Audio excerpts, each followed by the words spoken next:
a lot to cover.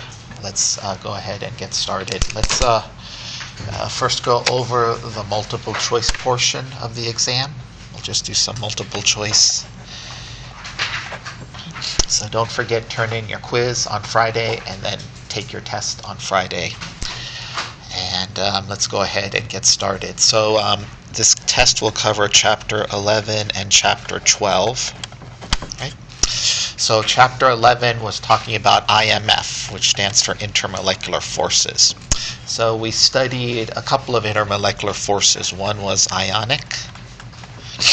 Okay, and then, so this would be considered the strongest. And then we have polar that can hydrogen bond.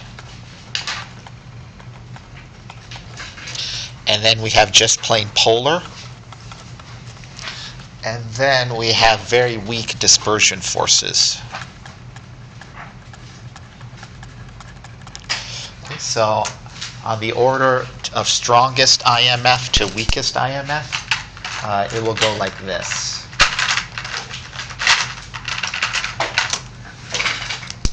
Okay, so ionic would be strongest. And then this would be the weakest, intermolecular forces. Okay, so what would be an example of something that's ionic?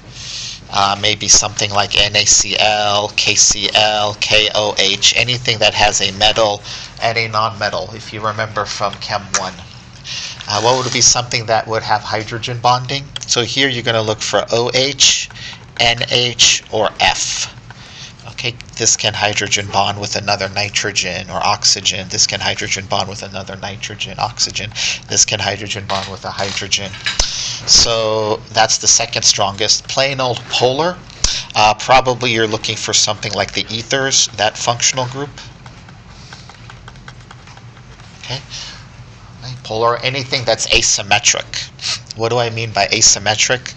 Not CCl4, which would be nonpolar, but if we put one Cl and put the rest with hydrogens, this would be polar. Okay? And this would be polar as well. So that's the third strongest intermolecular force. Dispersion is the weakest. So what do we look for dispersion? The alkanes, your hydrocarbons. Now this would be nonpolar. So instead of having one Cl, we have 4 Cl's around the carbon. Or one fluorine or bromine, anything that's electronegative. So the poles will cancel each other out. The top pole will cancel out the bottom, the left will cancel out the right, and then we have nonpolar. So these are very weak. Because they're very weak, we would expect the boiling points to be high or low. Okay, lowest. And what would we expect the strongest or highest boiling point to be?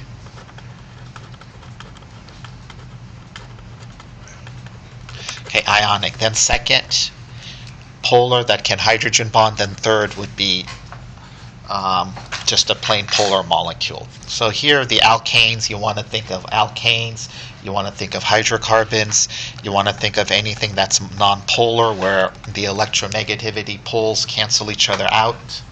Okay, so let's look at some trends. Okay, the first trend is as the IMFs are really strong, we would expect our boiling point to get really high.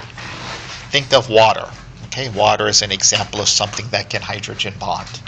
Okay, so where's all that heat going to make water boil? Okay, you're breaking up hydrogen bonds. So the more stronger IMF,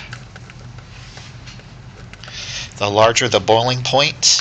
Okay, the higher the delta H of vaporization. It takes a lot of energy to vaporize water or something that's a salt because it's breaking up all the lattices or the hydrogen bonds. But these things don't form vapor pressures that well, right? You agree? So if I have water here, okay, water can stay here for like 3-4 days. If this was ethane, it would be gone within a day. If it was pentane, like in the lab, it will be gone within the day. Okay, it just goes away. It just evaporates. Okay, because there's very low intermolecular forces. So if it's a strong intermolecular force, it doesn't form vapor very well. Water don't form vapor very well, isn't it? Unless you, like, I don't know, boil it or heat it. Okay, so here we're looking for ionic or the hydrogen bond. Okay, what about if you have something that's dispersion? Okay, how will that look like?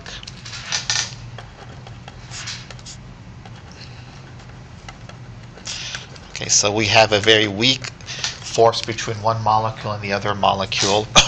So the IMF intermolecular forces are low. The boiling point would be high or low.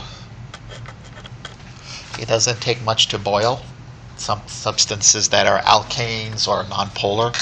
What do you think the delta H vaporization would be? It doesn't take much energy to vaporize the substance. And what do you think the vapor pressure would be? Okay, these things vaporize. It's very easy to form a vapor. If it's very easy to form a vapor, you can very easily establish a vapor pressure. Okay. So this is the trend that you guys should know. Right.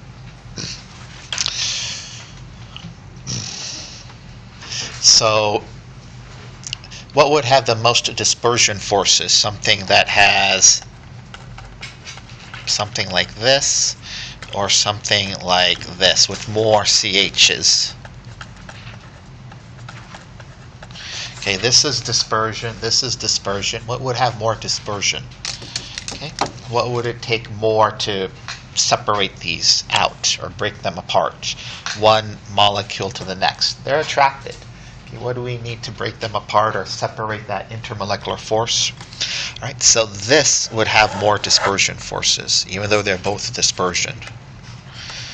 So the point I'm trying to make is that there's more mass, more dispersion.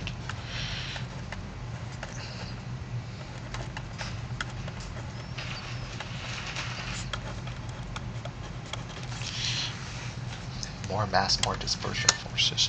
Okay, what happens if you see an OH? Do we think of OH with dispersion? What do we think of it or associate it with?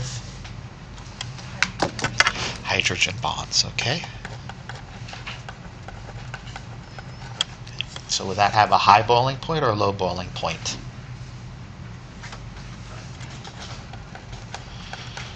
Okay, would that have a high delta H vaporization or low delta H vaporization? High. Would this have a high vapor pressure or low vapor pressure? Okay. So that's for hydrogen bonding. You can also put it for ionic. Okay. Things that are strong. And what about for weak things like dispersion? Okay, it's going to be the opposite is what we mentioned here. The opposite. Low boiling point. Low delta H vaporization.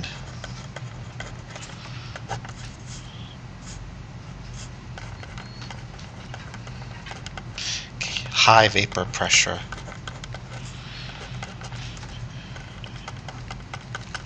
Okay, we also associate something else with OH groups, and that is viscosity. If you think of your glycerol, think of your antifreeze. Okay, think of anything that's very gloopy, think that just comes out as a liquid. Okay, that is viscosity, and usually most viscous materials will have a lot of OH. They'll have like this whole series of hydrogen bonding. You know, you want to think of glycerol, okay, as an example. So on the exam, if you see a lot of OH groups, you want to go with that being the most viscous. Okay, if you see hydrocarbons and alkanes, you're thinking what? You're thinking dispersion. Okay, if you see ionic, are you thinking a strong or weak intermolecular force? Strong. All right, so those are some of the things that you should look out for in the multiple choice portion of the test. Okay. Another thing is we have something called normal boiling point.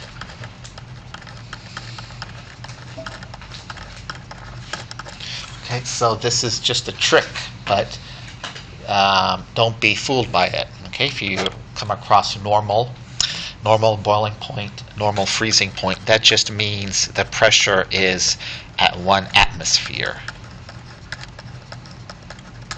Okay, that means P is equal to 1 atmosphere. Okay. So normal boiling point, normal freezing point, the vapor pressure, I should say, is 1 atmosphere. Okay. The vapor is exerting 1 atmosphere of pressure. Okay, at that temperature, we call it normal. When the vapor is exerting 1 atmosphere of pressure, at that temperature, we call it normal. Okay, normal boiling point, normal freezing point. Okay, whatever I said doesn't make sense, just realize normal is another way of saying 1 atmosphere of pressure. Okay, normal is another way of saying 1 atmospheric pressure.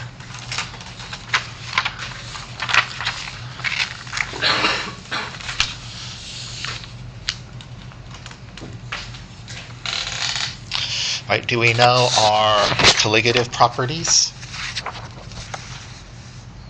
Okay, we went over them several times verbally. Can you guys name me all 4 colligative properties?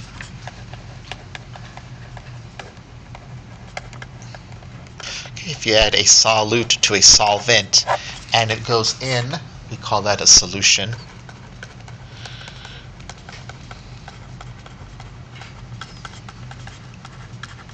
Okay, so we make a solution. What 4 things happen? Okay, we'll get a new boiling point that is higher. We'll get a new freezing point that is lower. We'll get a new vapor pressure that is, now there's more stuff to overcome to become a vapor, and we'll get an osmotic pressure.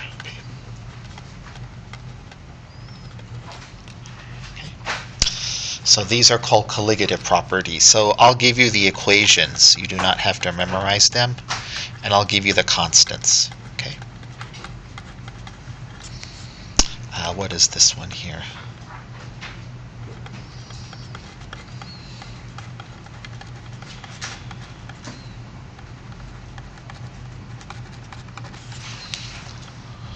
So I'll give you those equations. You don't have to memorize them. So another thing we also talked about, so make sure you know these colligative properties, because it doesn't matter how big or small or complicated the solute is. Once you put it into the solution, this is universal. Okay? And the formula for osmotic pressure is something I'll also give you, equals pi equals mRT, so you do not have to memorize that. Okay, we also had another thing where we list liquids. All liquids have these universal properties. Okay, and these are adhesion, cohesion. Do you remember this? Okay, what's another one? Okay, our lungs are an air-water interface, so at that surface it exhibits more intermolecular forces, or just on the surface, the liquid, the air, we call that surface tension. So just right on the surface there's a little bit more IMF. And if you have a lot of OH groups, you can be viscous. So some liquids are just more viscous than others. Okay, viscosity. Okay, this has related to hydrogen bonding potential. All right, other things here. Let's talk about molarity units. Okay, we're talking concentration. What are the units of molarity? Okay, it's going to be moles of solute over what? Okay, liters of solution. Okay, so this is something I'd like for you to memorize and write down on the exam. Okay, molarity is something we were introduced to in Chem 1. Okay, here in Chem 2 we have also something called molality. This is lowercase m. This is not moles of solute over a liter of solution, but it's moles of solute over kilogram of solvent. Okay, so I'd like for you guys to memorize this. Okay. Another multiple choice question. Let's say I have, I don't know, 8%.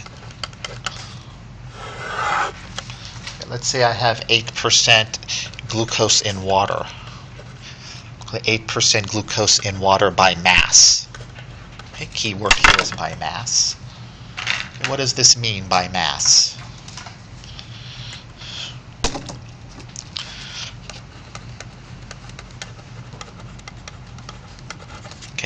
8% mass percent, or mass percent I should call it.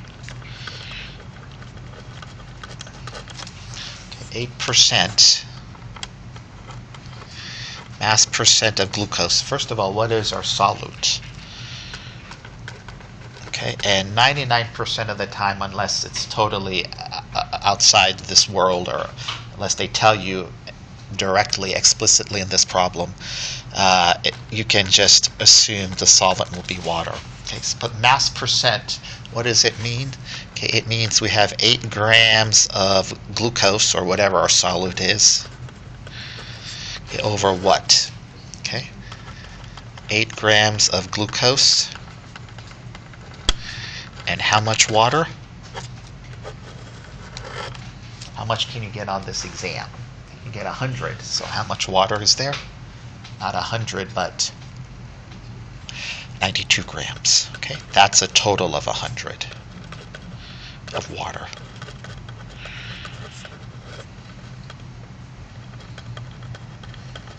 Okay, so this is what mass percent means. Okay, and usually our solvent is going to be water.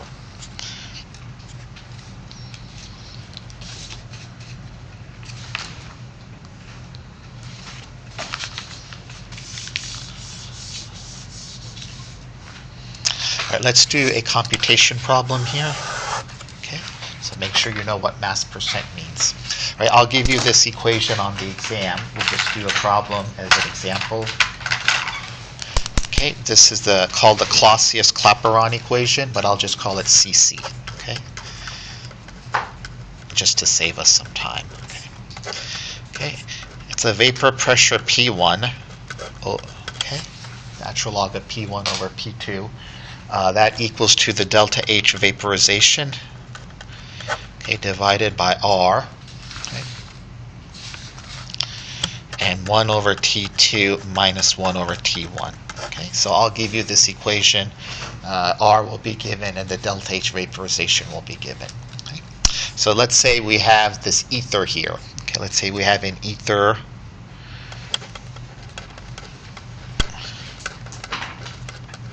Okay, ethyl ether, okay, and I tell you its delta H of vaporization is 26 kilojoules per mole. This is given, and we have normal boiling point.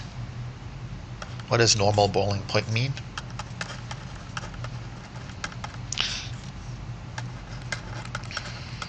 Okay, and I'm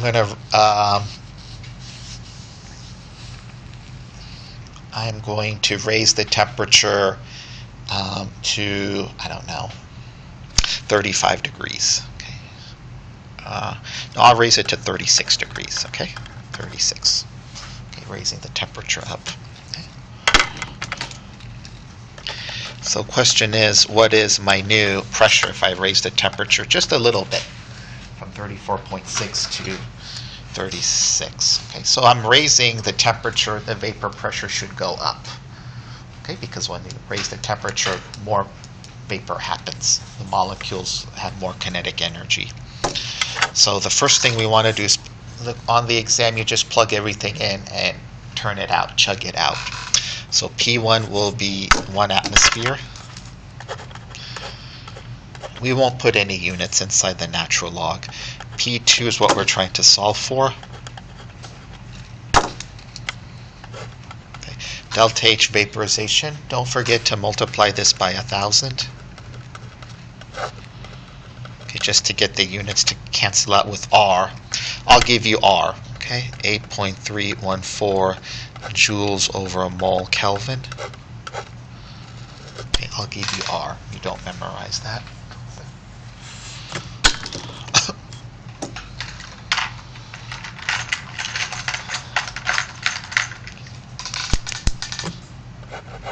So this is R. This you'll just multiply by 1,000 to get the units to cancel out. Okay, 1 over T2, we'll call this T2. We have to convert it to Kelvin. Okay, so what is that in Kelvin? 309.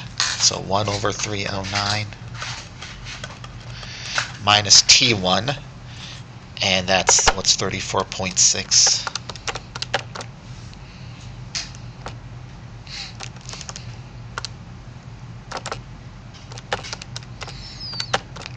Oh, 307.6. So add 273 here, add 273 here. 1 over 307.6. Okay, so our goal here is to solve for P2. Okay, so this will be something that you're given. Also, the equation will be given. So how can we get P2 when we raise the temperature from 34.6 to 36? I'm going a little bit fast because I want to get as much of this test out as possible.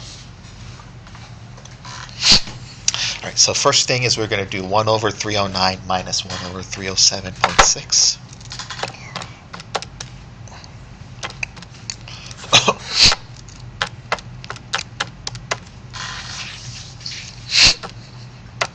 Okay, you get that number. Okay, times 26,000 is equal to that. Okay, we're going to divide it by R.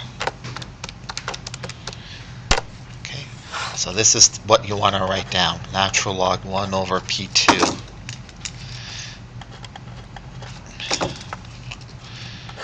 equals minus 0.04606. Okay. Now people get stuck here, but you don't want to get stuck. Okay. What you'll do is you'll take the inverse natural log. Okay, not natural log, but inverse, second natural log, or shift natural log. Okay, shift natural log or inverse natural log is called E. E. So we're going to take E of both sides.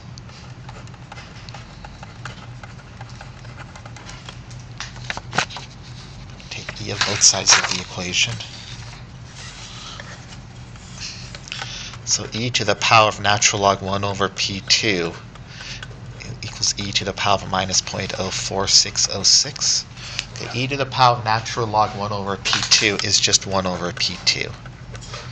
Okay, e to the power of minus 0.04606, that is something we need to look up in our calculator. So we'll do shift or second natural log, and the number is minus 0.04606. 0.954. 0.954 or 0.9550. Okay. Just put some extra digits in there.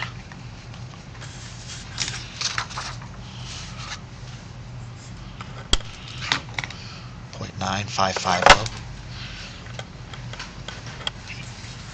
Okay, so now we'll solve for P2 by cross multiplication.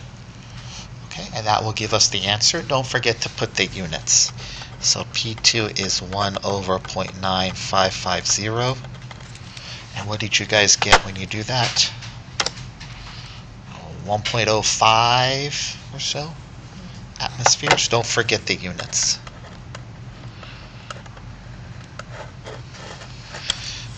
So it goes up by a smidgen, 1.05 atmospheres. Okay, and this is the answer. Okay, try to get it with 2 or 3 significant figures. You know, if you're going to write all these digits out, I will take off half a point because that's not, you want like maybe 1.0. I would probably do 1.05, okay, because it's already at 1, so it doesn't go to 1. Doesn't stay the same, it goes up slightly. How slightly? 1.05. Okay? So 2 or 3 sig figs, just to show that there's a difference. And we expect it to go up. Okay. Alright, so can we do this problem on the exam? Okay.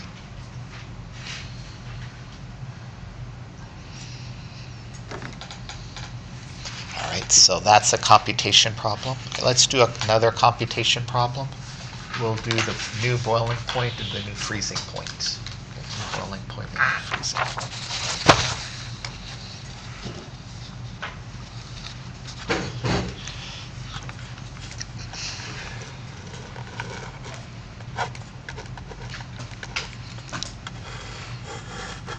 So I have here some water, okay? I have about 100 mLs of water.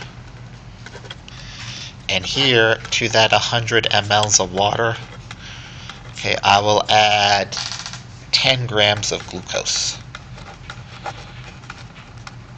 Okay, 10 grams of glucose.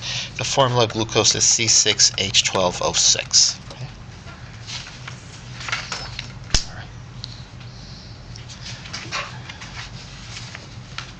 All right, so the question for you guys is, this has a boiling point of 100 degrees. This has a freezing point of 0 degrees, okay, or melting point, freezing point, and this has a vapor pressure of, well, that doesn't matter, we don't care. Now, what is this new boiling point, and what is this new freezing point? Okay. All right, so I have to give you some constants. Okay, so the boiling point elevation constant for the, what is our solvent here? Okay, it's going to be water. And what is our solute here? Okay, the sugar glucose. So the Kb, I looked it up for you, and it's about 0.512 degrees C over molal. And the Kf is 1.86 degrees C over molal. Okay, so what is our new boiling point of water? What is our new freezing point of water? Okay, what is our new boiling point of water? What is our new freezing point of water? Okay, it's not 100, and it's not 0 for the freezing point. So our first equation, let's first look at the new boiling point. Okay, so the change in the boiling point is going to be Kb times molality. Okay, in our multiple choice, we know molality is moles of solute, kilograms of solvent. Okay, so 10 grams of glucose solute, let's go ahead and convert that to moles. Okay, 1 mole of glucose. Okay, do you remember how to calculate molecular weight from Chem 1? Yes or no? Okay. Carbon is about 12 times 6. Hydrogen is about 1.01 times 12. Oxygen is about 16.01 times what number? 6. Okay, so bring a periodic table with you. I think I have some also, but yeah. It turns out it's about 180 or so, 0.04 grams.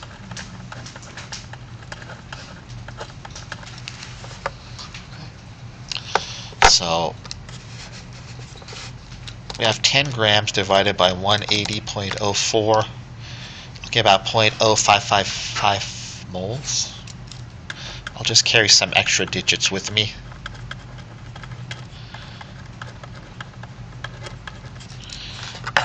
Okay, what is the kilogram of solvent? Okay, water. So water has a density of 1 gram per mil. Okay, this density of water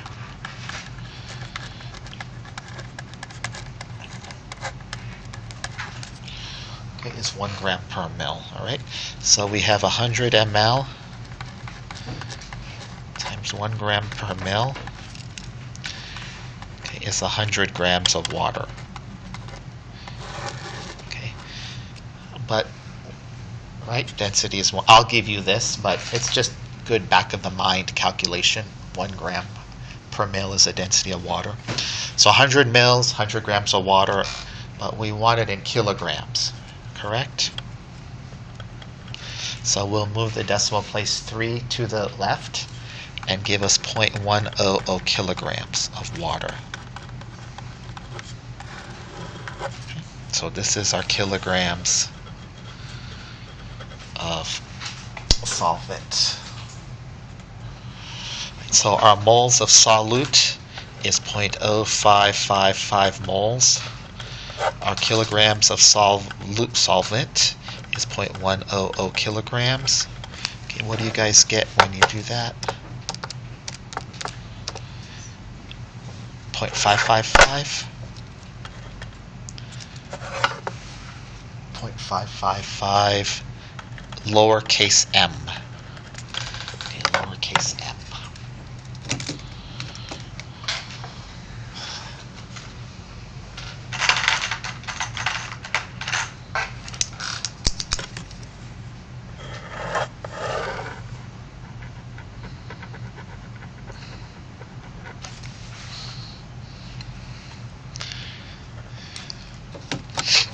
All right, so KB, I'll give you KB is 0.512 degrees C over molal. M, lowercase m, molal is 0.555. Molal, the molals cancel. And what's this times 0.512, which is the constant. Okay, these will be given. Okay, you don't memorize these KB, KF constants. 0.28 degrees C. Okay, let's go ahead and calculate the change in the freezing. The constant for this is 1.86 degrees C over M. Again, that will be given to you. Okay, we know lowercase m molal is 0.555. Okay, what's 1.86 times 5.555? 1.03.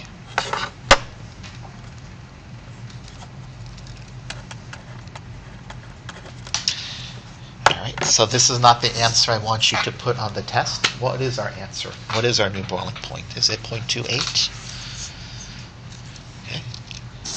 It's going to be, what will our new boiling point be?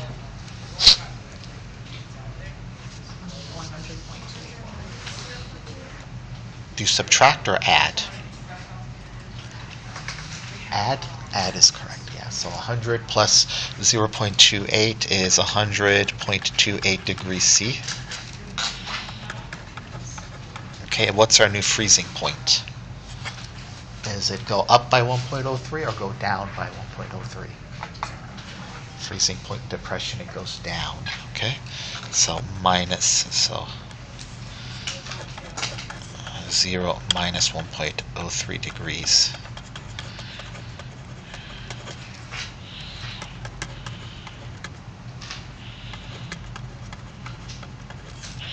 So minus 1.03 degrees.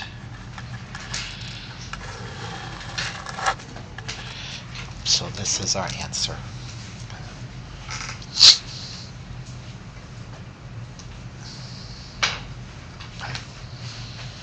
So this is the computation that will be on the exam.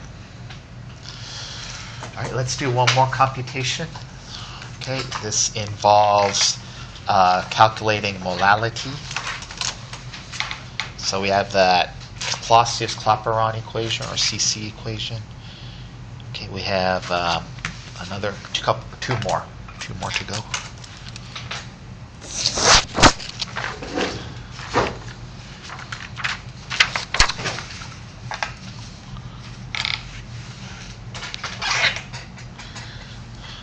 Let's say I have HCl, hydrochloric acid, and I have 16% by mass.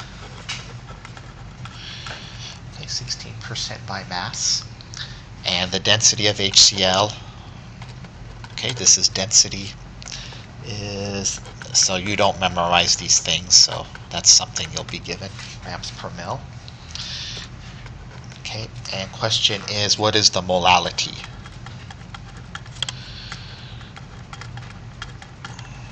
Lowercase m. Okay. So this is what we're given, and we want to find the molality.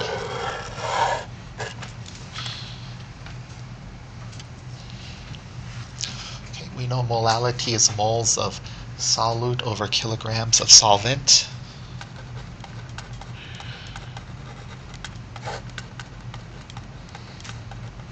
Okay, what is our solute? HCl. What is our solvent? If we can assume it will be water, okay? Unless otherwise they tell you in the problem, it's safe to say water. And I put distilled water. Okay, Okay, water, but really you're not going to use tap water. Okay, you can use pure, clean, distilled water when you're making these solutions, which is solute plus solvent. Okay, 16 grams by mass. Okay, mass percent. This means we have 16 grams of HCl divided by 16 grams of HCl plus how much water? 84? Yeah, 84 grams. Okay, total is 100. Total is 100. Okay, so we multiplied by 100 to get a mass, to get a percent. We multiplied by 100 to get a percent. So this whole thing equals 16%. And so now we have our solute. We have our solvent. And I think this is pretty straightforward. Okay.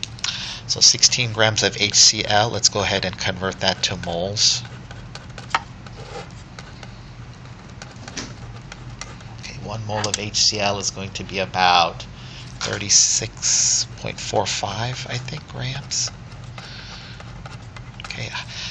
Chlorine is about 35.5, hydrogen is about 1.01, so give or take, yours may be a little bit more, a little bit less. So 16 divided by 36.45. I'm getting about 0.439. Let's carry some extra digits here.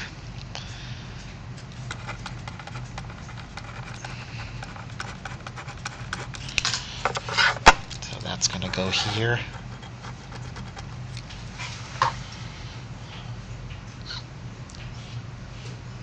And a kilogram of solvent is, what's our kilogram of solvent here?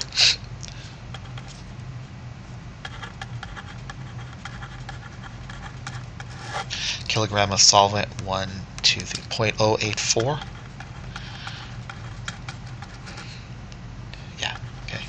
So we really don't need the density. We really don't need the density. We would need the density if we were calculating molarity. Okay, we would need the density if we were calculating molarity, but we're not.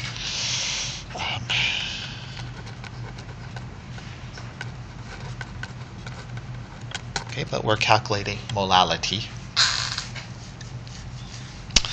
And so we have our kilograms of solvent, moles of solute, which we've converted to moles, so 0.439 divided by 0.0840, about 5.2. We'll go with 5.22, 5.23 lowercase m.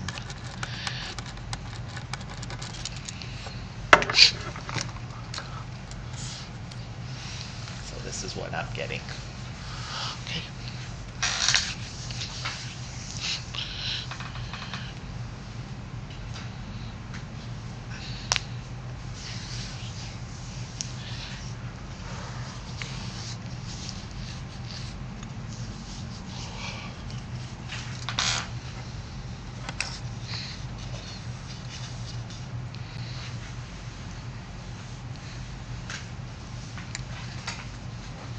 If we were to calculate molarity, which you won't on the exam, I'll just go ahead and do that extra step here.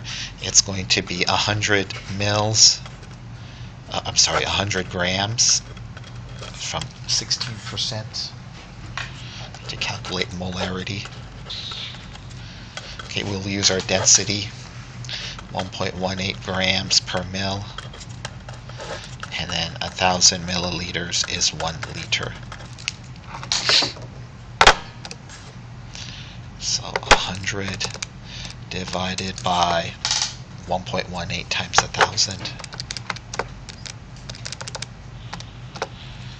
0.0847 liters.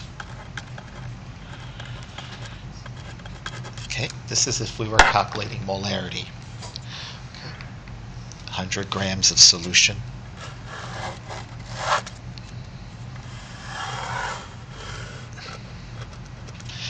This is the density that's given to us. converted to liters, and then molarity is, as we know from our multiple choice portion, moles of solute over liters of solution. Okay, moles of solute is 0.439. Liters of solution is 0.0847.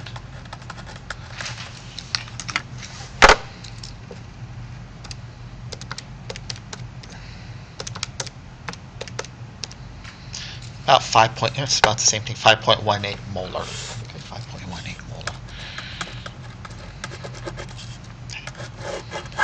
Actually, for monoprotic means one acid. Monoprotic, it gives off one proton. For monoprotic acids such as HCl or HNO3, the molality and molarity actually are close to one another. They're close. For diprotic or triprotic or polyprotic acids, they differ. Okay, but molality and molarity are actually kind of the same if it's a single proton, like HCl, if it gives off one proton. All right, so calculating molality. Let's do one more computation problem in the last minute. Okay, last 10 minutes. Are there any questions? Maybe I'll take a pause. Questions? Do we need to know the LM is P1 over P2? Do we need to memorize that? No, you don't. You don't need to memorize this. Okay, it will be given. Just make sure you know where to put what in and how to use the calculator to get the answer. Yeah, no memorization that I can think of. If you were to memorize anything, actually you don't, but maybe the density of water is roughly 1 gram per mil. 1 gram per mil.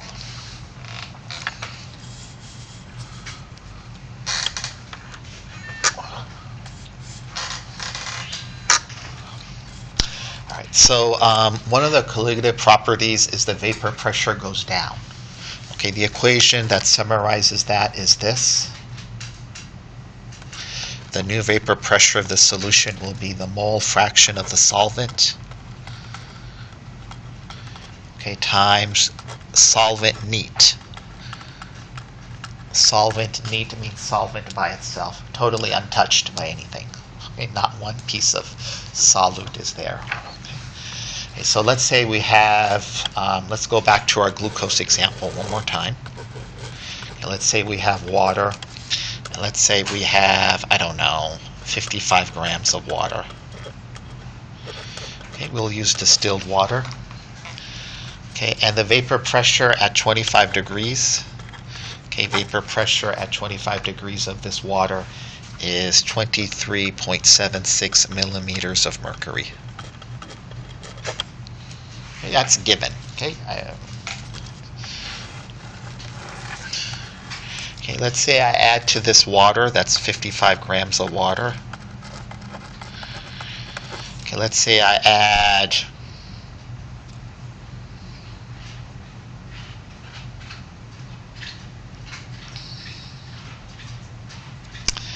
let's say I add 10 grams of glucose.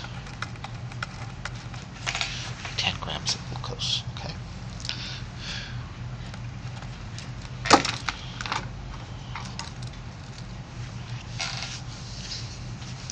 Alright, so the vapor pressure at 25 degrees of water by itself is this. And what is the new vapor pressure after I add 10 grams of glucose? Okay, so what is our solute and what is our solvent? I always, our solvent, 99% of the time will be water. What will be our solute? Okay, glucose, that's what we're trying to dissolve. So we add 10 grams of glucose to 55 grams of water. And what is the new vapor pressure? So this is what we want to solve for. This is the equation that will be given to us. Okay, this cursive X, this squiggly looking X stands for mole fraction. Okay, so it's moles of solvent over mole solvent plus solute.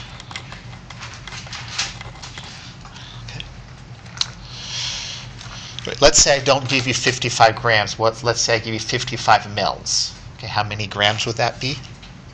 Okay, because the density of water is 1 gram per mil. Okay, roughly. It's actually 0.99 something, 993. Whatever. But we'll call it 1. All right, so mole fraction of the solvent. So we'll take that 55 grams of water and convert it to moles. Okay, 1 mole of water is how many grams of water? Oxygen is about 16, hydrogen is about 1. There's 2 hydrogen in there, so it's about 18.4 or so grams of water.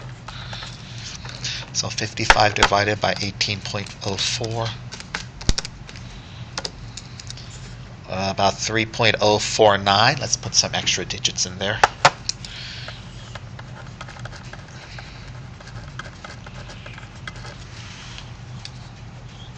What is our moles of solute? We have 10 grams of glucose.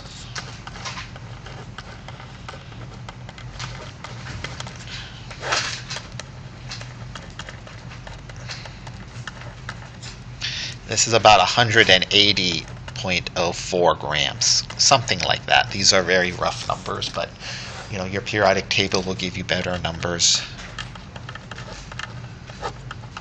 So what's 10 divided by 180.04? 0.0555.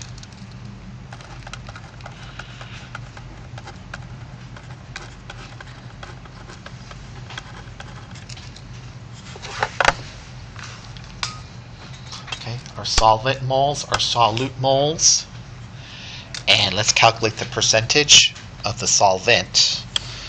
And this is going to be 3.049 moles of water divided by, we're going to add these 2 moles up together, 3.049 moles of water plus 0.0555 moles of glucose.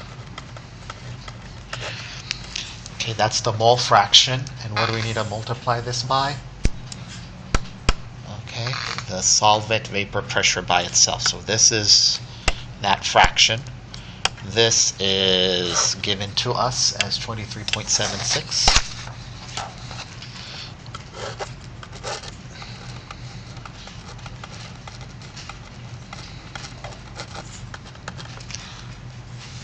And this should be our answer. Okay. So 3.049 times 23.76.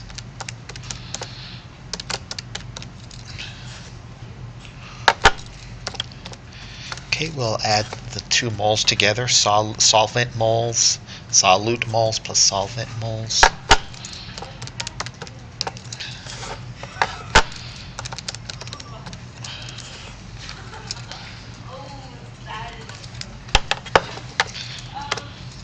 .34. So it goes down. We expect it to go down. Okay, this is our colligative property, vapor pressure lowering. And it goes down from given 23.76 by adding 10 grams of glucose. It goes down to 23.34. Okay. This is our answer.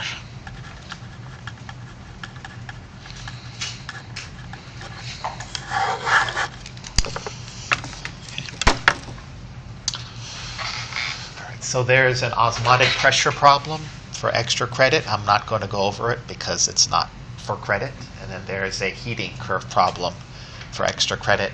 I will not go over it because it's not part of your exam. It's just extra credit. So you can do that and see if you want to get some extra points on the exam. All right, are there any questions or comments? What was it, osmotic pressure and what for the extra credit? The heating curve, like how much heat to go from minus 10 to 150. Like all the constants will be given for that as well.